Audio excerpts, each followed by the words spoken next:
Hi class, this is part 2 of section 3.2, the graph of a function. Example 3a, determine whether or not the graph is the graph of a function. In either case, use the graph to find the domain and range, the intercepts, and to see if there's any symmetry with respect to the x-axis, the y-axis, or the origin.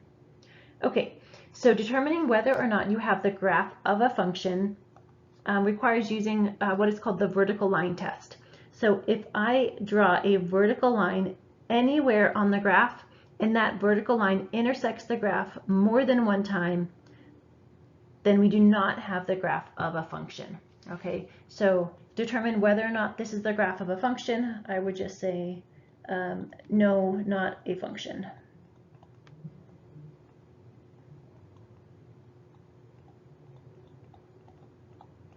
Okay, so I have one input value, 3 in this case, going to two separate y values. Okay, good. We still want to determine the domain and range. Okay, so let me erase my vertical line here. The domain, if you remember, are our set of x values. So looking along the x-axis or this horizontal axis, I see that my graph starts at -4 and then goes on to the right. So we're going to assume that the curve here has arrows at the end, okay, telling us that it continues forever. Okay, so the domain is -4 to infinity.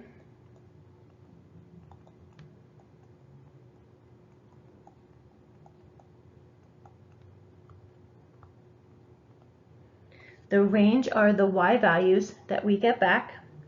Okay, so within my picture here, I see that we have the values between -2 and 2, -3 and 3. But with the arrows, I know that this graph is going to continue to the right, but then also up forever. And in this fourth quadrant, the graph will continue to the right, but also down forever. So the range of my function is all real numbers, so -infinity to infinity. Okay, next we want the intercepts. So the x-intercept is where the graph touches or crosses the x-axis. So we see that here at -4. So the x-intercept is the coordinate -4, 0. Okay, so I'm looking right here on my graph. The y-intercepts, this graph happens to have 2. So a y-intercept is where the graph touches or crosses the y-axis. I'll write these together as 0, plus or minus 2.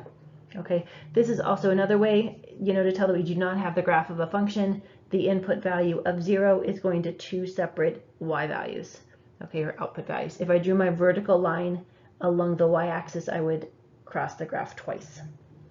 Okay, finally, test for symmetry. So by looking at the graph, I can tell that if I folded it along the x-axis, my horizontal axis, the two pieces would match up. Okay, so I have x-axis symmetry. Okay, so the question was to determine if the graph has any symmetry. WRT means with respect to. So is the graph symmetric with respect to the x-axis, the y-axis, or the origin? So in this case, x-axis. Okay, example 3b, we are going to answer the same questions, but this time with a different graph. So first, let's determine whether or not this is the graph of a function.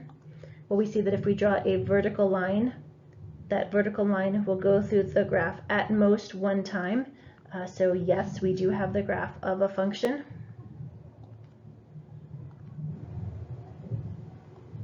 Guess it's... So yes, it is a function. Next, the domain and range.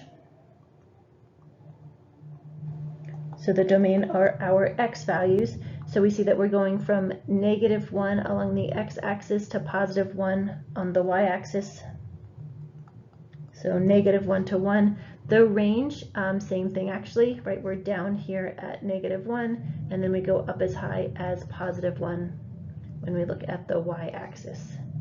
So the range happens to also be -1 to 1. Next, we want our intercepts. X-intercepts, we have 3 of them, negative 1, 0, 0, 0, and 1, 0. So I can write that as plus or minus 1, comma 0, and then also the origin. The y-intercept is at the origin as well. And then symmetry. Okay, so if I take my graph and if in my head, if I could fold it over the y-axis, the two pieces would not match up. Okay, x-axis also is out, right? If I fold it over the x-axis, the two pieces of my graph will not match up. So x-axis no, y-axis no. The origin though, if I could fold my graph twice. So if I'm looking at this curve here in the first quadrant, if I fold my graph twice over the y-axis would bring the curve over here in the second quadrant, and then if I also fold it over the x-axis, we would in fact be down here in the third quadrant. Okay, so again, if you're determining if your graph is symmetric with respect to the origin, think of it as flipping it twice. Okay, and then if the pieces match up, then you do in fact have the graph, have a graph that is symmetric with respect to the origin. Okay, so that's what we have in this case.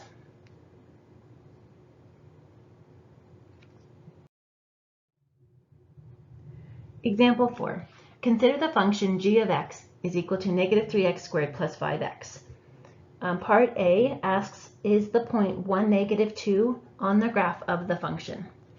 Okay, so to check this, I'm going to plug in a 1 value for x and then see if this leads to a y value or an output value of negative 2. Okay, so g of 1 is equal to negative 3 times 1 squared plus 5 times 1. So 1 squared is 1, so this is just negative 3 times 1, or negative 3 plus 5, so we get 2. So when I input 1, the output value is 2. So the point 1, 2 is on the graph, so the answer here would be no. The point 1, negative 2 is not on the graph. Okay, part B. If x is negative 1, what is g of x? All right, so this is similar to what we just did. I'm going to plug in a negative 1 for x and find the corresponding y value or output value. Okay, so I have negative 3 times negative 1 squared plus 5 times negative 1. Well, negative 1 squared is positive 1, so that's negative 3 times 1, or negative 3, minus 5, so I get negative 8. Okay, so we would say g of negative 1 is equal to negative 8. What point is on the graph? The answer would be negative 1, negative 8. Okay, part C says if g of x is equal to negative 2, what is x? Okay, so these two questions are different. Okay, they're kind of the opposites. In part B, we're given the x value. Okay, we're given an input value, and we want to find the output value. So g of x is just like our y value. Okay, for part C, we're given an output value, and we want to know what is x, what was the input value that led to that. Okay, so let's just write this as it's given to us, right? So g of x, which I know is equal to negative 3x squared plus 5x, is equal to negative 2, because I'm told that right here. I'm told that g of x is equal to negative 2. So set your function equal to negative 2 and then solve for x. Okay, so I'm going to rewrite this equation without the g of x because there's basically just too many equal symbols here. So negative 3x squared plus 5x is equal to negative 2. To solve this equation, it's easiest, I think, to add 3x squared to both sides and subtract 5x. This way we have a positive leading coefficient. Okay, so I'd have 0 on the left-hand side, 3x squared minus 5x minus 2. Make sure that you're still writing this as an equation. So since I subtracted these guys over, I'm left with 0 on the left-hand side. Okay, let's see if it's factorable. If it is not factorable, we'd have to go to the quadratic formula. Okay, but we're looking for two numbers multiplied to be negative 6, add to be negative 5, So 6 and 1, if we make the 6 negative, they multiply to be a negative 6, add to be negative 5. Okay, so let's rewrite the middle term.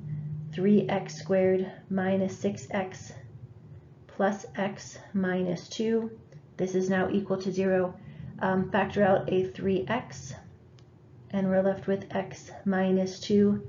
For the last two, I already have an x minus 2, so it's like I'm factoring out the number 1. The x minus 2's match up exactly, so factor out x minus 2, and we're left with 3x plus 1.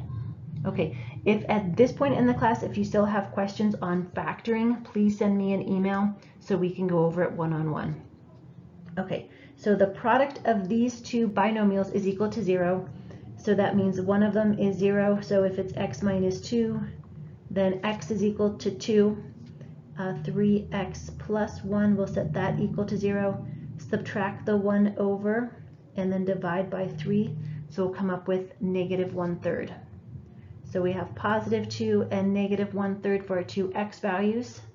Okay, what point is on the graph, right? So when x is 2, the y value or the output value is negative 2. And also if the input value is 1/3, negative 1/3, the output value is also negative 2. Okay, so we were given the output value here in the question. So when we write the ordered pair, we have two separate x values, right? So two separate ordered pairs are going to be our answer. Okay, good. So please be careful with these type of questions. You'll probably get one of each on a quiz or on an exam. So make sure you know whether or not I'm giving you the x value and asking you for the y value, or if I'm giving you the y value and asking you for that corresponding x value.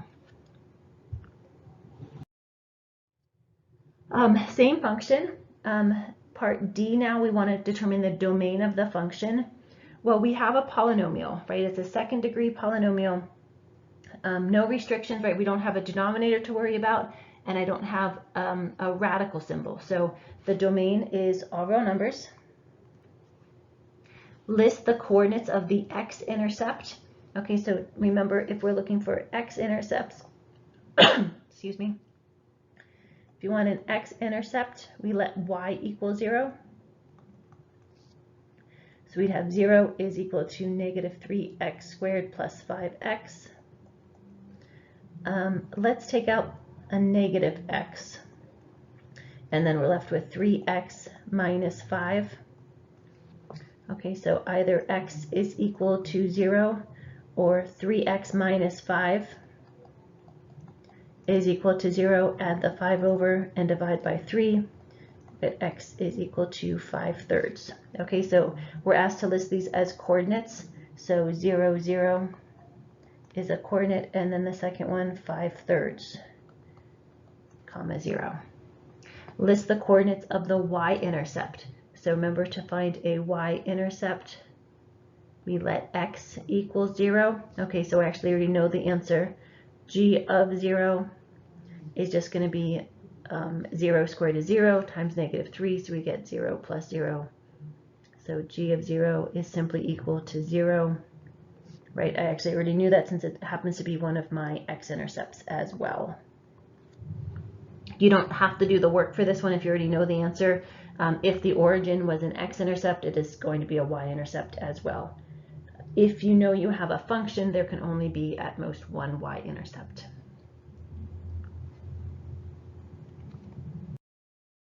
Okay, this one you're going to complete and turn in through Canvas.